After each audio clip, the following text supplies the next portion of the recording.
اب رہا بہن کا جہاں تک سوال ہے کہ مدارس میں پڑھانے والے اساتذہ طلباء کے ساتھ انصاف نہیں کر رہے ہیں، یہ بھی انتہائی اہم ترین سوال ہے، اور وہ بھی ادائی امانت کا ایک حصہ بنتا ہے کہ امانت کیا ہے کہ آپ نے کوئی ذمہ داری قبول کر لی، اور وہ ذمہ داری کو اگر آپ بحسن خوبی انجام دے رہے ہیں تو آپ دیانتداری کا مظاہرہ کر رہے ہیں، اس میں کوتاہی کرتے ہیں تو یہ بددیانتی ہے۔ تو اس میں دو قسم کی بددیانتی ہے، ایک تو اللہ کے ساتھ، ایک اللہ کے مخلوق کے ساتھ، دو حقوق کو پامال کر رہے ہیں۔ اللہ کے ساتھ کیا؟ اللہ تبارک و تعالیٰ نے علم کی نعمت سے ہمیں مالا مال کیا، ہماری محنتوں کے نتیجے میں علم نہیں آیا، وہ تو خدا کے فضل سے آیا ہے۔ اس سینے میں خدا نے علم دیا، خواہ دینی علم ہو کہ دنیاوی علم ہو، اب بات آئے خداوندی ہی ملتا ہے، علم تو بہرحال نور ہی نور ہے، اجالا ہی اجالا ہے، یہ نعمت اللہ نے ہمیں دی ہے۔ تو کیا فرمایا؟ وَمِمَّا رَزَقْنَاهُمْ يُنْفِقُونَ، جو کچھ ہم نے انہیں دیا ہے اس میں سے وہ خرچ کرتے ہیں۔ فرمایا تو مال کی ہی بات نہیں ہے، جو کچھ بھی دیا ہے، علم دیا تو علم خرچ کرو،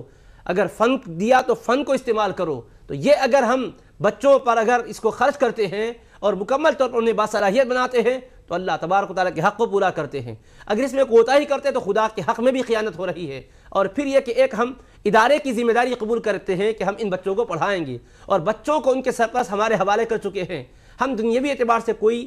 مشنری میں اگر کام کرتے ہیں، کوئی دوسری دنیا کی مصنوعات ہمارے سامنے ہوتی ہے تو اس کو بھی ہمیں بحسن خوبی چلانا ہوتا ہے، اس میں بھی اگر اونچ نیچ ہو گئی تو یہ بھی خیانت ہے، پر اس سے بڑی خیانت بچوں کے مستقبل کو تاریک بنانا ہے۔ کیوں کہ یہ کسی اور فیکٹری کا تیار کردہ مال نہیں ہے، یہ کسی کارخانے مصنع کی مصنوعات نہیں ہے، یہ صانع حقیقی اللہ تبارک و تعالیٰ کی دست قدرت کی مخلوقات ہے۔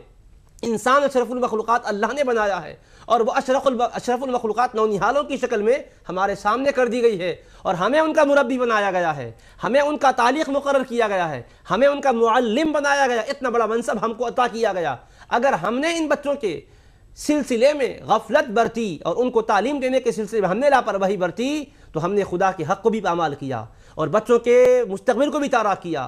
ہم نے تاریک کر دیا، اور ہم نے اپنے ادارے کی ذمہ داریوں کو بھی ادا نہ کیا، سرپرستوں سے ہم نے جو معاہدہ کیا اس کی بھی ہم نے خلاف ورزی کی، اور پھر اس کے نتیجے میں ان کے فیوچر کو درخشاں بنانے کے بجائے زیادہ نمبرات دے کر ان کو اگر کامیاب کرتے ہیں تو یقیناً یہ بھی کوئی ہمارے ساتھ ہم نے کوئی زیادت اس میں کوئی اچھا کام نہیں کیا، یہ بھی ایک قسم کی زیادتی ہے۔ تو کئی قسم کی زیادتیاں اور بددیانتیوں کا مجموعہ یہ عمل بن جاتا ہے۔ خدا را اللہ سے ڈریں، روز محشر کو نگاہوں کے سامنے رکھیں کہ یہ بچے کل قیامت کے دن ہمارے سامنے کھڑے ہو کر رب کی بارگاہ میں فریاد کریں گے کہ مولا ہم تو نونہال تھے، ہماری تراش خراش ان کے ہاتھوں میں تھی، جس طرح چاہے ہمیں تراش خراش کر کے وہ بہتر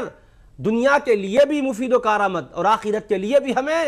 تیری بارگاہ کی رحمتوں کا حقدار بنا سکتے تھے، لیکن ہماری تربیت انہوں نے نہیں کی، جس کے نتیجے میں ہم دہشت گرد بن گئے، جس کے نتیجے میں ہم فساد کرنے والے بن گئے، انہوں نے ہماری بنیادی تربیت نہ کی۔ تو محشر میں اگر یہ فریاد کریں گے تو کیا حال ہوگا؟ اس وقت کیا ہم کسی کی سفارش کے ذریعے سے اپنے معاملات کو حل کر سکیں گے؟ اللہ تبارک و تعالیٰ اس دن کی پوچھ سے ہمیں بچائے، ہم اس ذمہ داری کو بحسن و خوبی پورا کریں، مستقبل کو کسی کی تاریک کرنے کی ہرگز ناپاک کوشش نہ کریں۔ تاج محل کی تعمیر آسان ہے، لال قلعہ بنانا بھی آسان ہے، لیکن آپ مجھے بتائیے ایک شخصیت کی تعمیر کیا آسان ہے؟ بڑی مشقت اور محنت طلب کام ہوتا ہے، اس کو بڑی ذمہ داری سے پورا کرنا ہوتا ہے۔ اس کو دیکھ کر کوئی ہدایت پر نہیں آتا، لیکن ایک نونہال بچے کی تربیت صحیح کی جاتی ہے، اس کو دیکھ کر لوگ ہدایت پر بھی آتے ہیں، اور وہ بے شمار افراد کو بنانے والا بھی بن جاتا ہے۔ سبحان